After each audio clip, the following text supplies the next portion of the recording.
Thank you, Marion. Well, the drosha this week is Tazria, and it's not a very easy or pleasant, not my drosha, sorry, the parashat this week is Tazria, and the translation is leprosy.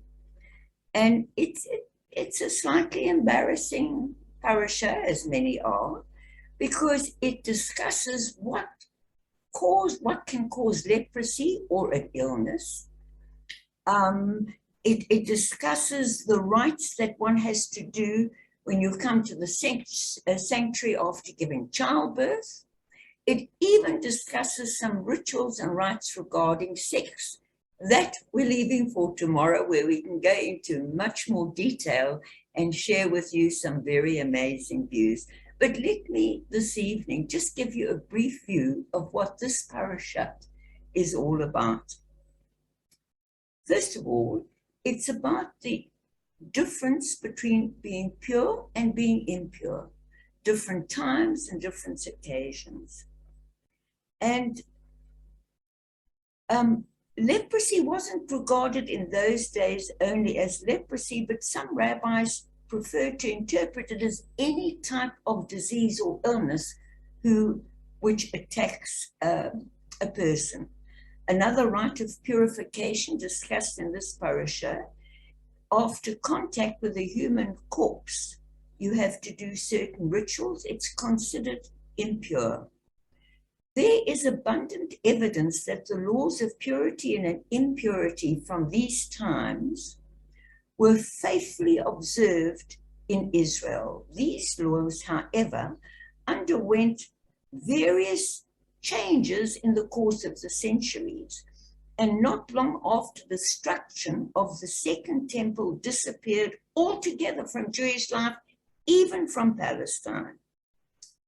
And we're going to just go through a few of those laws quickly. There are two distinct views about these laws, just as there are about the laws of kashrut, which we discussed in the last parasha. These are the laws connected with women's bodily functions, men's bodily functions, sexuality, childbirth, and disease. There are two distinct views concerning these laws of purity and impurity. One, that they were purely for the purposes of hygiene. On the other hand, which is rather a more Levitical or priestly view, they were purely for religious purposes.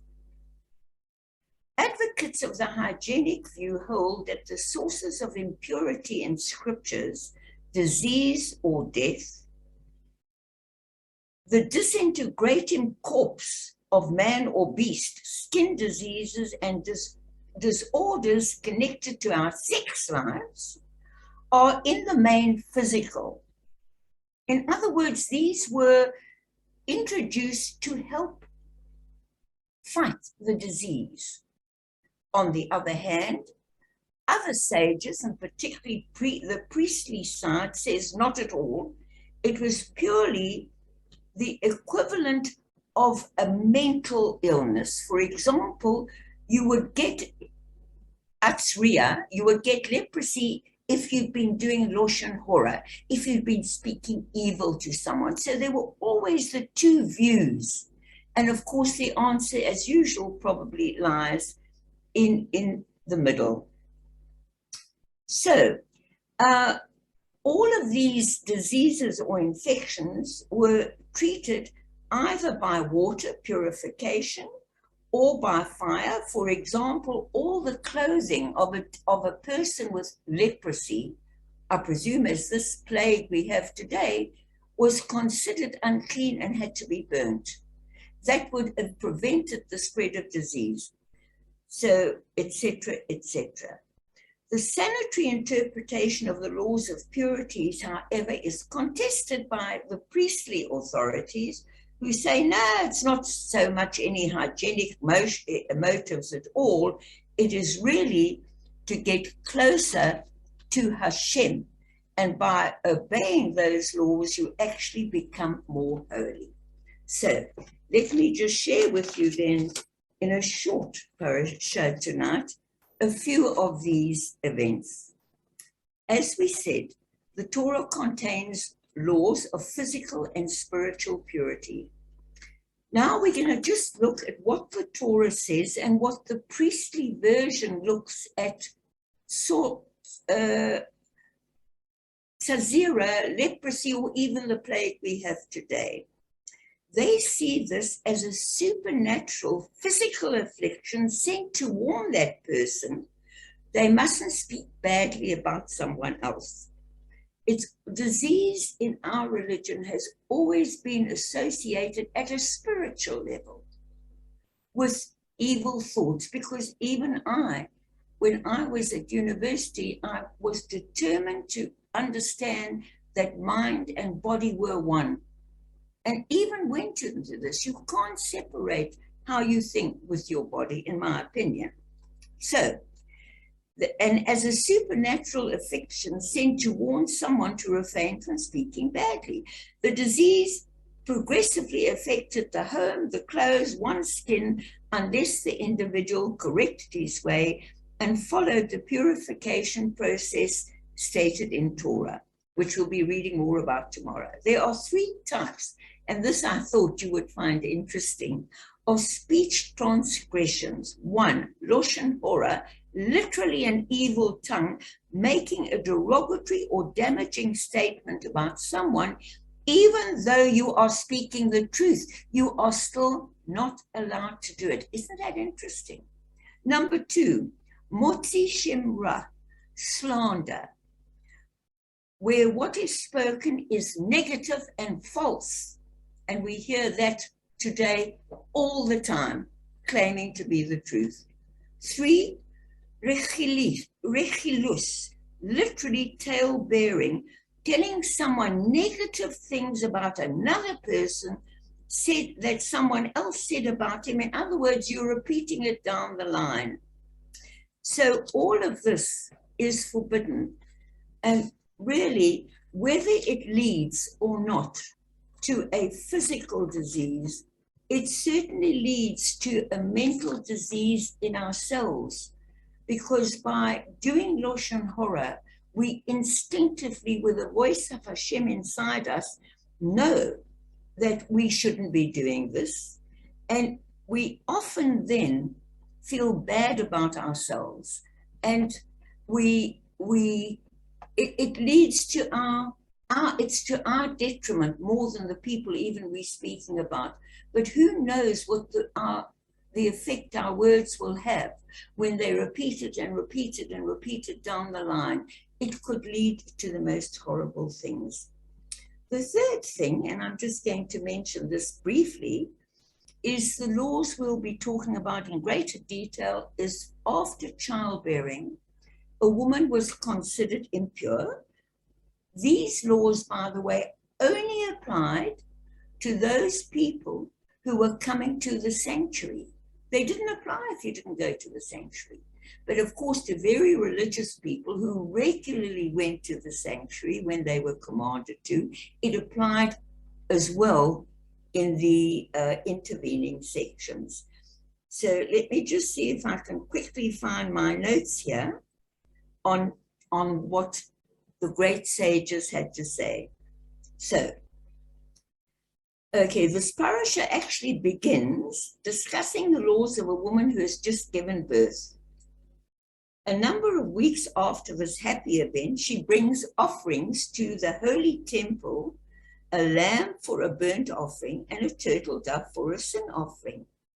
The burnt offering is an expression of thanks for the Almighty's kindness in achieving this beautiful child. Why the sin offering? What possible sin can a woman have committed by giving birth to a child? After all, bearing a child is one of the greatest mitzvah in our Torahs. And if you haven't, like me, the next version of this is bearing a child in terms of writing or in terms of sharing your knowledge with others. So Judaism always has compassion for all. But let's continue here. Now, the commentators offer all different explanations. As you know, in Judaism, there's not only one right way. It is not our way. We have to listen to each other, even though we may think we're right. And I have just learned many examples of that right now during lockdown with my small team and my management team and myself. And there are many different views. Let's listen to a few of the views before I conclude of the great sages on why it was considered a woman came and have to offer a sin offering. We can understand a Thanksgiving offering, but a sin offering, what's wrong with giving birth to a child? Okay, many different interpretations. One was that it is because she went through terrible pain and she's still alive, and she's thinking perhaps of all the mistakes she made in her life, while she's so grateful to Hashem for allowing her still to be alive after this painful childbirth. And that is one of the reasons, in addition to a Thanksgiving, she does a sin offering. Let's see what else has been said. Okay. As I said, facing the threat to her life, a Jewish woman would follow a time-honored tradition, undertaking a cheshbon hanefesh of her actions. In other words, she took an accounting of all the things, all the mistakes she made in her gratitude to God for the moment. That is a very Jewish thing, acknowledging past mistakes and committing to do new good deeds in gratitude to Hashem for bringing us or allowing her to live to that moment. And I think that, to me, makes the greatest sense of all. After asserting the need to improve behavior, it was only proper that the Torah provide these women, and by the way, with us as well, with the opportunity to bring a sin offering, a testimony to their sincere desire to change their ways. Therefore, unlike many more conservative interpretations of why a woman has to make a sin offering after giving birth, this particular sage, and I agree with this, is definitely not so much a sin offering at all as an affirmation and a promise to Hashem of future growth that is involved in these enigmatic ancient rituals that today you and I have to find the deeper layers and the deeper meanings.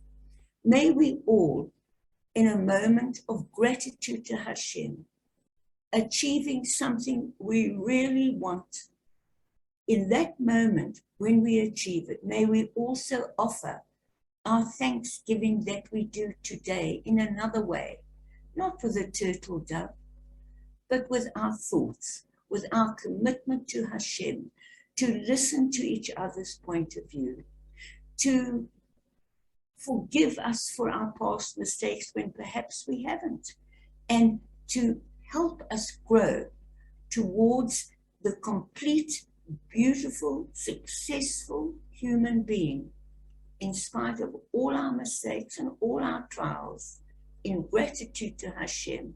And we thank him for this. Shabbat Shalom.